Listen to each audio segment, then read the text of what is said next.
अस्सलाम वालेकुम। मेरा नाम डॉक्टर मुसर्रत रियाज है और मैं Baqai institute of diabetes Baqai medical university में एसोसिएट प्रोफेसर के तौर पे काम कर रही हूँ। आज की वीडियो में हम डायबिटीज़ के बारे में बात करेंगे। जैसा कि आपके इल्म में होगा, पाकिस्तान इस वक्त दुनिया में तीसरे नंबर पर है, जहाँ एक बहुत बड़ी तादाद लोगों की डायबिटीज़ से मुतासिर है। इसमें मर्द और ख़वातीन दोनों शामिल हैं। डायबिटीज़ आम फहम ज़बान में अगर हम कहें, जिसे लोग शुगर का मर्ज़ कहते हैं, ये बेसिकली दो किस्म की होती है।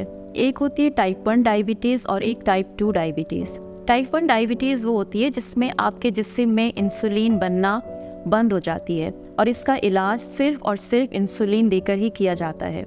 इसके मुकाबले में दूसरी किस्म, जिसको हम टाइप 2 डायबिटीज़ कहते हैं, उसमें इंसुलिन तो जिस्म में मौजूद होती है लेकिन वो अपना काम प्रॉपर तरीके से नहीं कर रही होती। इसके लिए हम मुख्तलिफ़ किस्म की दवाइयाँ और कभी कभी इंसुलिन देकर भी इसका इलाज करते हैं। अच्छा, चूँकि ख़वातीन में भी ये मर्ज़ बहुत तेज़ी से बढ़ रहा है और आम तौर पे यंग ख़वातीन इसका ज़्यादा शिकार हो रही हैं, तो इस दौरान जब उनमें प्रेगनेंसी होती है तो एक सवाल जो आम तौर पे लोग पूछते हैं कि क्या उनके पैदा होने वाले बच्चे में भी ज़ियाबेतस का मर्ज़ मौजूद होगा या वो इसका ज़्यादा ख़दशा है होने का।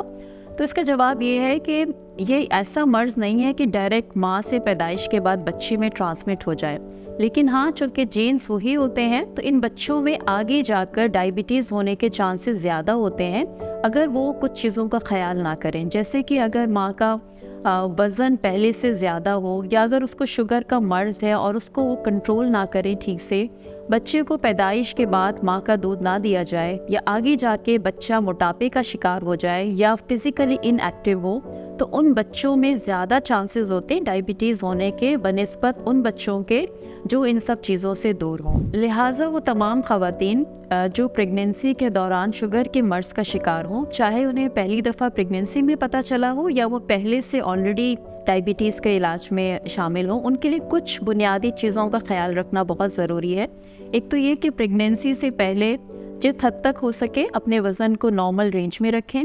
अगर उनमें डायबिटीज़ की तशख़ीस हो चुकी हो तो रेगुलर अपने मौलिद से राब्ते में रहें, उनकी बताई हुई हिदायत पर अमल करें।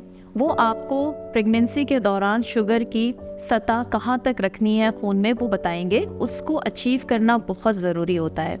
यहाँ ये बात याद रहे कि प्रेगनेंसी और नॉन प्रेगनेंसी में खून में शक्कर की सतह डिफरेंट होती है, जिसको हम नॉर्मल कंसीडर करते हैं। तो लिहाजा मुस्तकिल तौर पे अपने मौलिद से राब्ते में रहना, फ़िज़िकल एक्टिविटी जारी रखना जिसकी आपका मौलिद आपको इजाज़त दे।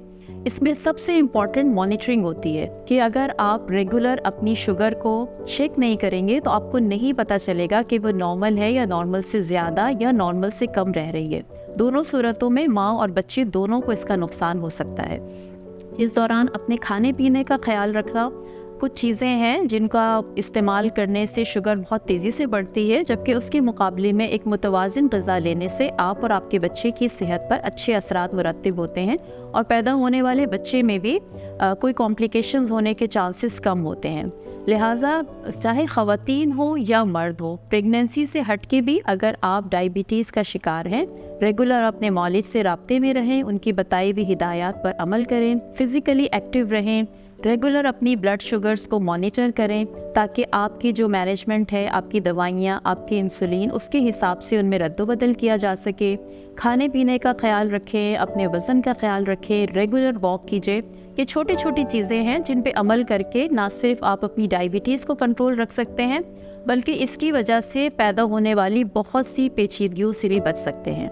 लिहाजा पैगाम यही है कि डायबिटीज़ अगर नहीं है तो इससे बचें, अगर हो गई है तो रेगुलर इसके बारे में अपने मौलिद से राब्ते में रह के इसका इलाज प्रॉपर करें ताकि आपको लॉन्ग टर्म कॉम्प्लिकेशन से बचाया जा सके। बहुत शुक्रिया।